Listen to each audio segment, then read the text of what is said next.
आज हम लोग 5 क्वेश्चन का प्रैक्टिस करेंगे जनरल एंट्री से। सबसे पहला क्वेश्चन दिया, डिपोजिटेड इनटू बैंक 10,000 रुपए। हमने क्या किया, हमने बैंक में 10,000 रुपए डिपोजिट यानी जमा कराया।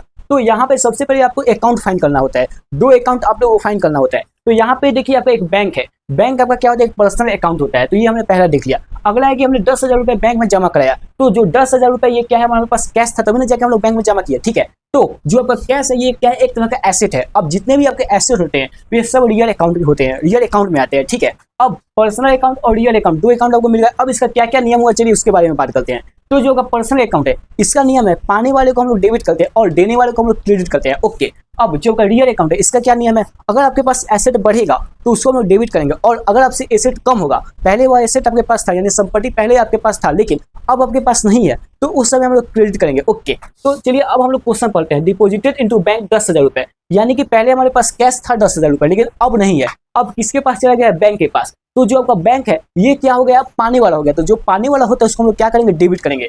तो यहाँ पे जो आपका बैंक अकाउंट है, ये जो आपका बैंक अकाउंट है इसको हम लोग क्या करेंगे, डेबिट करेंगे, ठीक है। कितना, तो 10,000 रुपए, ठीक है।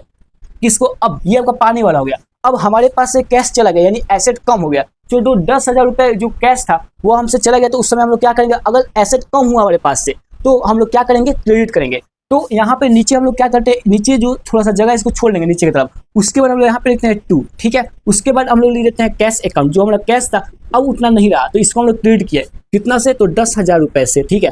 ऊपर और नीचे डेबिट और क्रेडिट दोनों सेम होने चाहिए, तो यहाँ पे सेम है। इस तरीके का ये आपका फॉर्मेट होता है इसका जनरल एंट्री का, ओके। अब चलिए दूसरा क्वेश्चन देखते हैं। जैसे दिया है कैश रिसीव फ्रॉम अकबर, इसमें आप लोग सबसे पहले 2 अकाउंट फाइंड कर लें। तो यहाँ पे आप लोग देखें तो यहाँ पे कैश आपको दिख गया। कैश क्या होता है, रियल होता है, रियल अकाउंट होता है, ठीक है। क्यों, क्योंकि ये एक एसेट है, एसेट है यानी संपत्ति है। तो ये आपका किस में आ जाएगा, रियल अकाउंट में आ जाएगा, ओके। यहाँ तक क्लियर है। अब देखिए यहाँ पे अकबर का नाम दिख रहा है, किससे हमने कैश पाया, किससे, अकबर से, ठीक है। तो यहाँ पे जो अकबर है ये आपका क्या होता है, एक पर्सनल अकाउंट होता है, ठीक है। आई होप यहाँ तक आप लोगों को क्लियर हुआ हो, ओके। अब चलिए अब देखिए जो आपका कैश हमने किससे पाया है, अकबर से, यानी कि कैश हमारे पास आ रहा है। अब जो कैश आपके पास आ रहा है यानी एसेट हम लोगों के पास बढ़ रहा है। जब एसेट बढ़ता है तो उसको हम लोग क्या करते हैं, डेबिट करते हैं। तो यहाँ पे जो आपका कैश अकाउंट होगा उससे हम लोग क्या करेंगे, डेबिट करेंगे। कितना हुआ, तो आप लोगों का 11,000 रुपए हुआ, ओके। अब देने वाला व्यक्ति क्या है, अब देखिए ये पर्सनल अकाउंट है। अब ये जो पर्सनल अकाउंट अकबर ये हमें पैसे दे रहा है, यानी कि ये हमें क्या हुआ, गिवर हुआ। तो गिवर को हम लोग क्या करते हैं, क्रेडिट करते हैं। तो यहाँ पे लिखेंगे 2 अकबर अकाउंट, 2 अकबर अकाउंट, कितना हुआ हम लोगों का, 11K हुआ, ओके।